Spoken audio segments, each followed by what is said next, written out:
Shalom, selamat pagi. Marilah kita mendengarkan renungan pagi dari buku Bersama Allah di Waktu Fajar, karya Ellen G. White.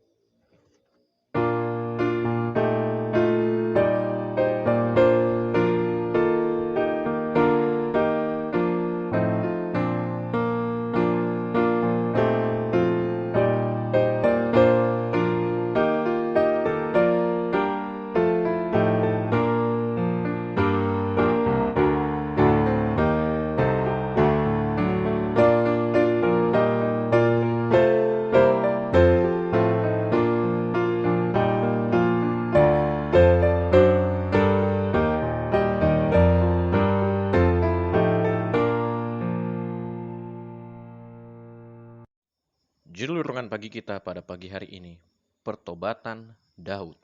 Ayat inti kita terdapat di dalam Mazmur pasal yang ke-40 ayat 13 dan 14. Sebab malapetaka mengepung aku sampai tidak terbilang banyaknya. Aku telah dikejar oleh kesalahanku, sehingga aku tidak sanggup melihat. Lebih besar jumlahnya dari rambut di kepalaku, sehingga hatiku menyerah. Berkenanlah kiranya Engkau ya Tuhan untuk melepaskan aku. Tuhan, segeralah menolong aku. Kita berdoa. Bapa kami dalam surga, di pagi hari ini sebelum kami memulai hari kami dalam pekerjaan dan aktivitas kami serahkan ya Tuhan segala rencana kami sepanjang hari ini.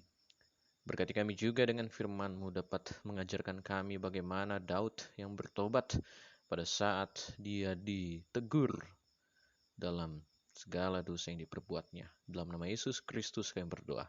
Amin.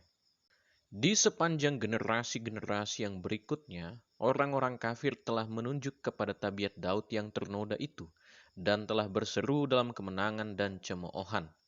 Inilah orang diperkenan ke Allah. Tetapi sejarah tentang Daud tidak memberikan persetujuan kepada dosa. Pada waktu ia berjalan sesuai dengan nasihat Allah, ia disebut sebagai seorang yang diperkenankan Allah. Pada waktu ia berbuat dosa, maka hal ini tidak berlaku lagi kepadanya sampai oleh pertobatan ia berpaling kepada Tuhan. Sekalipun Daud bertobat dari dosanya dan diampuni serta diterima oleh Tuhan, ia telah menuai hasil yang amat mengerikan dari benih yang telah ditaburkannya sendiri.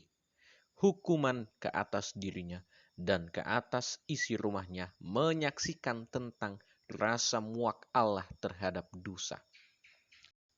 Allah bermaksud sejarah kejatuhan Daud itu akan berguna sebagai satu amaran bahwa sekalipun mereka yang telah diberkati dan dikasihi oleh Allah, hendaknya jangan merasa aman dan melalaikan doa dan sikap waspada. Dan dengan demikian itu telah terbukti kepada mereka yang dengan rendah hati telah berusaha untuk mengambil pelajaran yang Allah mau berikan. Dari generasi kepada generasi, ribuan orang yang telah dituntun dengan cara demikian untuk menyadari akan bahaya yang sedang mereka hadapi dari kuasa si penggoda itu. Pertobatan Daud sangat dalam dan sungguh-sungguh. Tidak ada usaha untuk mencari dalih atas kejahatannya. Tidak ada keinginan untuk melepaskan diri dari hukuman yang telah dinyatakan kepadanya yang mendorong doanya itu. Tetapi ia melihat kejinya pelanggaran terhadap Allah. Ia melihat noda pada jiwanya. Ia merasa muak atas dosa itu. Bukan hanya untuk keampunan saja ia berdoa, tetapi juga untuk kesucian hati.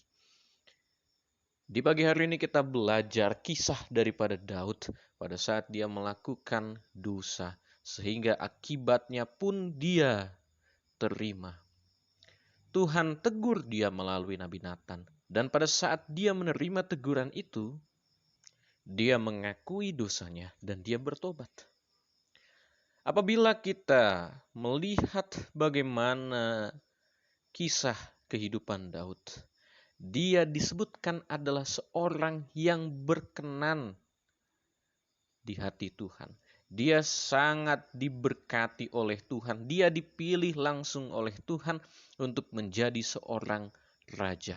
Tetapi pada saat dia melakukan dosa yang sangat keji itu, hal itu tidak berlaku lagi. Kecuali sampai dia bertobat kepada Tuhan. Pada saat dia melakukan dosa, dia ditegur oleh Tuhan, dia datang kepada Tuhan dengan rasa bersalah yang sangat besar. Dan akhirnya dia pun mengetahui apa akibat daripada dosanya itu. Kita ketahui sendiri bagaimana akibat dosa daripada Daud yang sangat besar, yang sangat mengerikan bagi keluarganya. Tetapi hal itu Tuhan maksudkan adalah supaya bagi kita pada saat ini dapat merasakan walaupun kita memiliki berkat yang sangat luar biasa daripada Tuhan, kehidupan yang sangat baik yang telah diberikan oleh Tuhan, tetapi jangan sampai kita melalaikan berdoa dan waspada terhadap kejahatan ini. Jangan sampai kita jatuh ke dalam dosa. Itulah yang Tuhan inginkan. Seorang yang berkenan di hati Tuhan pun bisa jatuh. Dan pelajarannya bagi kita, jangan sampai kita meniru apa yang telah Daud lakukan. Itu menjadi pelajaran bagi kita. Di saat kita sudah diberkati Tuhan, berkenan kepada Tuhan, jangan sampai kita lupa bahwa ada yang selalu menggoda kita. Dan akhirnya kita pun mendapatkan hidup yang suci. Dan kita pun harus melihat dan melakukan pertobatan yang dilakukan oleh Daud pada saat dia melakukan dosa. Pada saat kita melakukan dosa pun, kita harus datang kepada Tuhan sungguh-sungguh. Jangan sampai pada saat kita diberitahukan dosa dan kesalahan kita, kita malah mencari dalih. Kita tidak akui dosa kita, tetapi kiranya kita sama seperti Daud.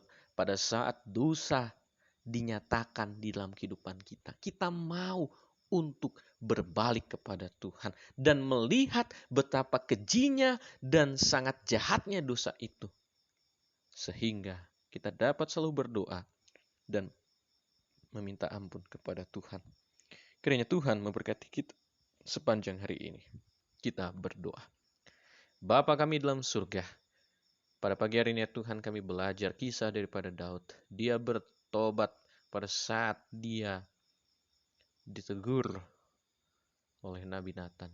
Kiranya Tuhan kami juga dapat merasakan dan dapat selalu datang kepadamu dalam pertobatan di saat kami ditegur dalam dosa kami masing-masing.